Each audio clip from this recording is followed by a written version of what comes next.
జగన్మోహన్ మద్యం స్కామ్లో జగన్మోహన్ రెడ్డి దగ్గరికి ఇంటికి వెళ్ళి లోపల నుంచి ఈడ్చుకు రాకపోయినా ఈ కల్తీ సెకండ్ సిట్ వేశారు కదా, చిన్న సిట్. ఈ జోగి రమేష్ని, పేరుని బియ్యం దాంట్లో పేరు నానిని, చంద్రశేఖర్ రెడ్డిని, వీళ్ళందరినీ మీరు లోపల పెట్టకపోతే ఆ అపవాదు అపనింద మీరు మోయాల్సి వస్తుంది. వాళ్ళ గురించి, ఆ బందిపోటు దొంగల గురించి మీరు ఎందుకంటే మాట్లాడతారు? మీరు కష్టపడ్డారు, మీ వ్యక్తిత్వాన్ని హననం చేశారు, మిమ్మల్ని కించపరిచారు, మిమ్మల్ని బూతులు తిట్టారు, మీ మీద దాడులు చేశారు, మీ కార్యకర్తలను ఇబ్బంది పెట్టారు, మీ నాయకులను జైల్లో పెట్టారు. వీళ్ళ కోసమా మీరు ఉపేక్షించేది, ఉదాసీనంగా వదిలేసేది? మీరు చేస్తున్న పని అద్భుతంగా పరిపాలన చేస్తున్నారు, అభివృద్ధి చేస్తున్నారు, సంక్షేమం నెంబర్ 1 ఇన్ కంట్రీ. ఈ దేశంలోనే గొప్పగా చేస్తున్నారు. మీరు పావుల్ని, దొంగల్ని వీళ్ళని వదిలిపెట్టడం అనేది సరికాదు.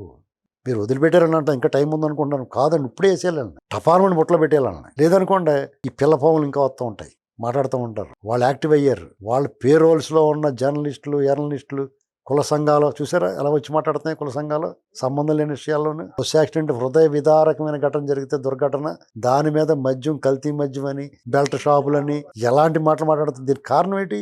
నోరెత్తి మాట్లాడితే అసత్య ప్రచారాలు చేస్తే ముఖాన్ని 3 ముఖాల కింద పగల కొట్టలేదు కాబట్టే వాళ్ళు మాట్లాడుతున్నారు.